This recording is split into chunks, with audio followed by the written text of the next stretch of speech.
Not only did this phone break practically all the rules when it came out, but the flaws it did have, many enthusiasts have been able to make relatively easy workarounds for, and create a package that was somehow cheap, stupidly fast, and somehow went completely against the market. Yeah, this is a big one. But before that, guys, I'm desperately trying to hit 100,000 subscribers, and we're really close now, so if you wouldn't mind hitting that button, it genuinely would mean the absolute world to me.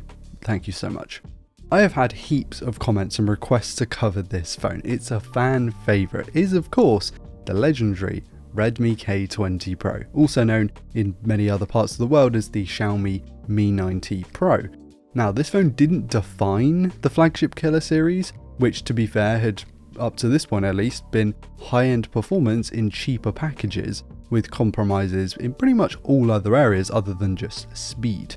The Pocophone F1 was very much the flagship killer type product, and you pretty much knew what you were getting when you bought a flagship killer back in 2019, because you were buying something that didn't look or feel anywhere near high end, but you got all that performance that the flagship phones would have had. But Xiaomi decided that this was stupid, and instead decided to release a phone that not only had that high end performance specification, but also a big battery, a Full HD plus AMOLED screen, and a super futuristic build. Half decent main camera sensor, a pop-up selfie camera, and did all of this for a release price of under £300 equivalent in China and just under £400 worldwide.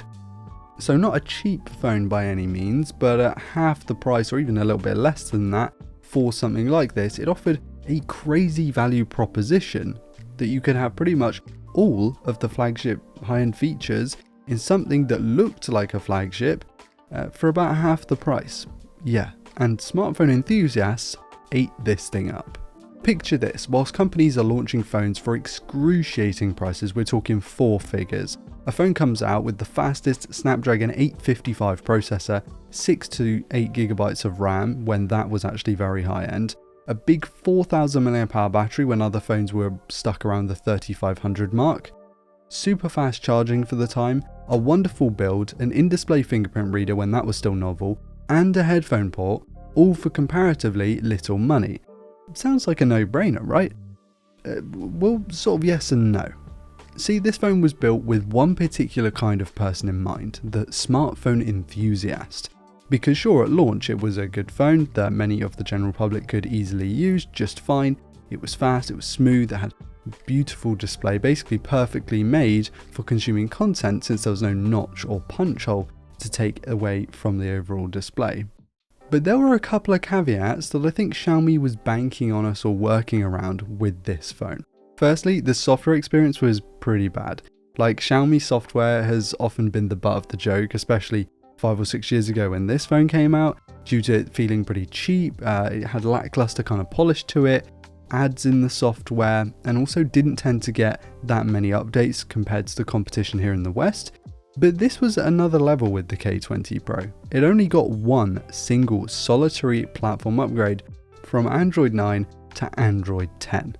And for the average person, this would mean that after a couple of years, 3 years down the line, the average person would run into some software issues, compatibility, bugs, that kind of thing. But not for the enthusiast. Because Xiaomi made unlocking the bootloader and flashing ROMs relatively straightforward for anyone who knew what they were doing and were handy with flashing ROMs to phones in the first place. So as long as you knew the general process or could follow a guide online, you could flash any one of a ginormous pool of software built for this phone by third parties. You had ROMs like Pixel Experience, which I installed on my original Pocophone F1 back in the day. Basically ran close to a Pixel-like operating system skin as possible, and it was very stable. You had Lineage OS, which I'm sure many of you will know, that is like the follow-on from CyanogenMod, which was fantastic because it meant that you had lots of customization, and it had some pretty good support, was also very stable. Then there was one called Paranoid Android for people who just wanted a proper privacy-first software experience, and those are just 3 drops in the bucket, so to speak. The software modding scene is what made the K20 Pro. It carried what was already a pretty good, stable base and then brought it on to 2024. I mean, that's 5 years after this thing came out. People are still putting the latest software on their phones. Even though this only officially got Android 10, there are people on the internet who've flashed Android 14, and I'm pretty sure I've seen some people putting Android 15 on here, which is absolutely insane. Again, this was only ever meant to be a value-orientated option for a pretty cheap price back then. So the fact that people are still able to put this on close to latest software is really impressive. You guys know I love cameras, and smartphone cameras in particular, so let's talk about those for a second, shall we? Because they sort of take the same approach as the rest of the phone. The main sensor is a relatively big, for the time, half-inch Sony IMX586 48 megapixel unit. You then had an 8 megapixel telephoto, 2 times, basically useless, so I'm not really counting that, and then a 13 megapixel ultra-wide camera, which was still pretty novel for 2019. You got the full suite of focal lengths on the back of your phone, on a cheap phone like this. On the surface, the K20 Pro was not a bad camera by any stretch, even with Xiaomi software processing.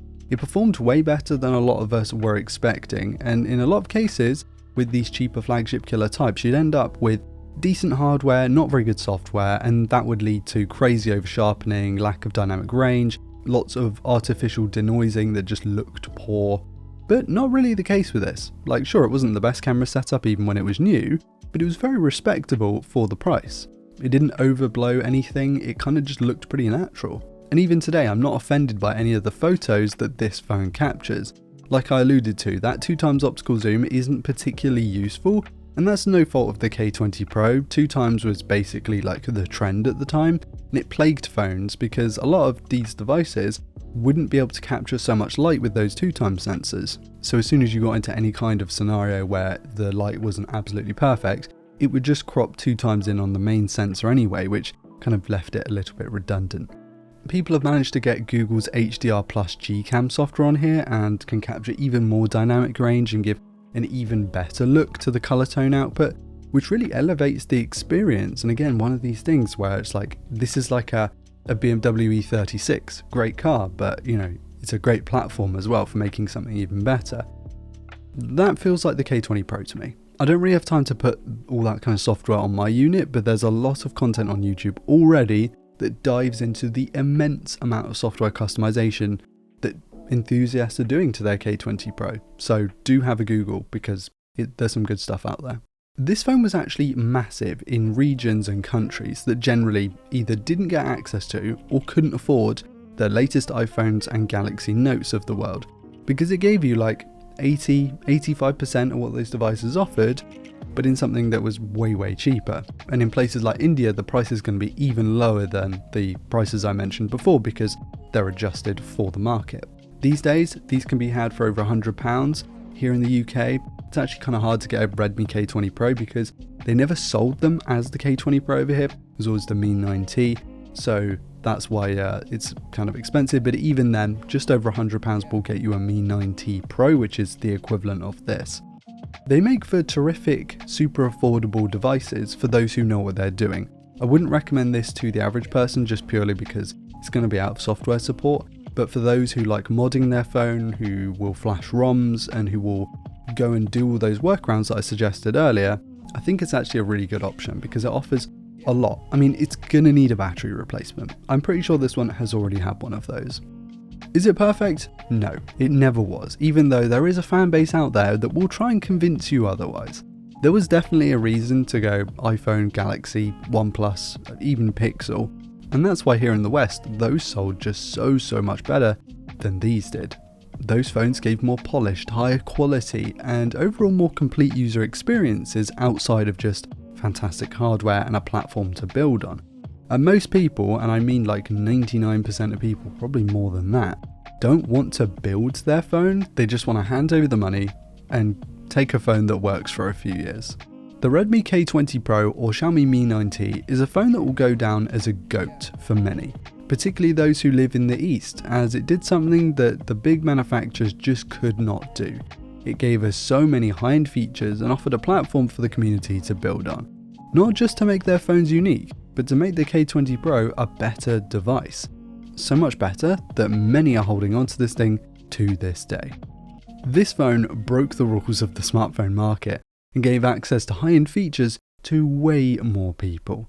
It's a fan favourite and one that has stood the test of time.